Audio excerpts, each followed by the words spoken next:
Since I had a lot of trouble finding one, I figured I'd spend the time and make a short video on how to do the Decap mod for your VTX1300. Now, I've never done this before. This is actually my second VTX1300 that I've owned. This particular one here is an 05. Let's go ahead and get started, and I'll try to make this short and sweet, just as easy as possible for everybody that doesn't have any experience using some of these tools. Here's my 05 VTX 1300S.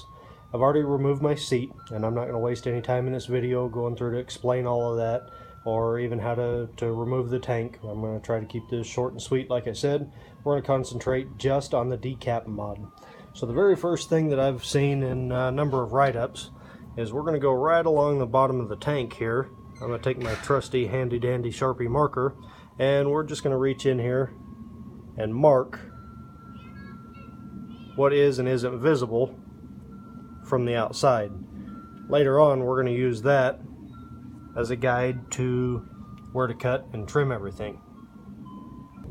Now that the tank has been removed, you can clearly see the airbox, and the top here, this black portion with a small tube in the back, is what we're going to be removing to allow in much more airflow than what's currently available from the factory. If we come in a little closer, I had to go over it a second time just to make it more visible for the camera.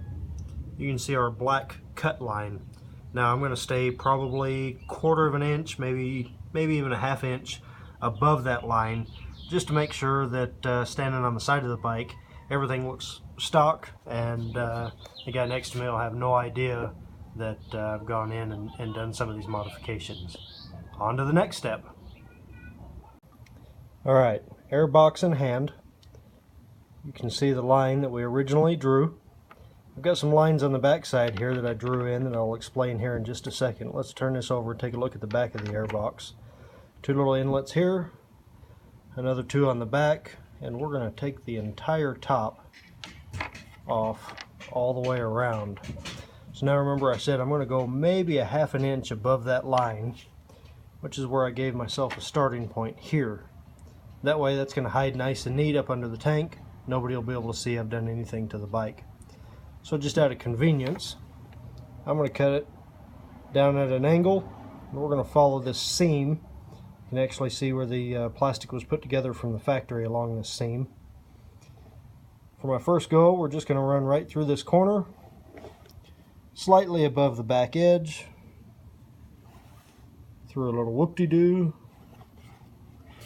across the bottom of these inlets, right to this far corner, which would be the front side of the airbox, closest to the front tire. Then again here, I just kind of made a line sloping down to about a 1/2 inch above our original mark. Now all I got to do is connect this side to that side, wipe this off with a little rubbing alcohol, maybe a little paint thinner will take it right off. I'm thinking about respraying the whole thing, maybe with Plastidip. I'm not sure just yet. To do this, just because I have an air compressor handy, and all my years in the shop, I have a Matco 1 horsepower air die grinder. Should do the job relatively quickly for me. I do understand it's going to melt the plastic a little bit. We'll just go back through and trim off the burrs once they've cooled down just a little bit. This can also be easily done with a manual handsaw, maybe a hacksaw, or other small toothed saw that isn't going to get real aggressive and get crazy on you.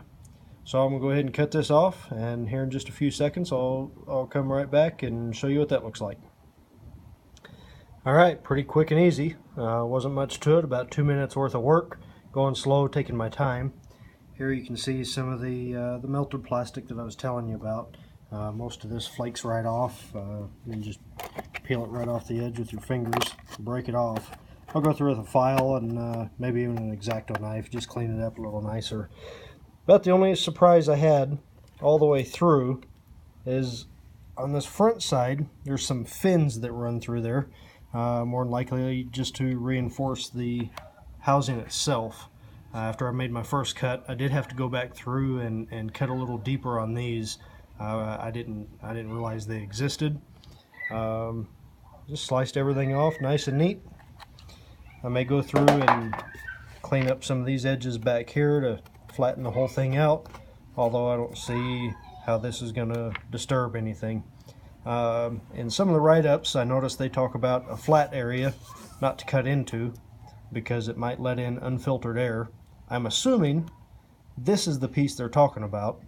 I don't understand how it's going to let in unfiltered air, but nonetheless, I left it alone, aside from a few scuffs and scratches where my blade nicked it as it went through. Now we can see wide open all the way through. Once the filter goes back in, you'll be able to see the filter element. But that's all there is to it. I did not mention earlier about removing these hoses from the back side. They are a little bit of a pain.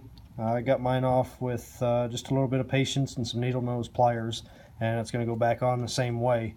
I imagine that's probably going to be the most difficult thing about this whole entire unit. So I'm going to go ahead and get this cleaned up a little bit, mounted back on the bike, and I'll let you take a look at it when those steps are done. Now that you've got your airbox cut down, on my particular project here for today, I'm also going to do the pair valve mod, which there are plenty of videos on, but I'm going to go ahead and touch on it just slightly because I'm doing it at the same time. And I'll also be doing the scar mod and the carburetor. So if all you're looking to do is trim down the top of your airbox, this video is over. Screw your airbox back in and go for a ride. But if you want to stick around, I'll show you a few things with the pair valve mod next.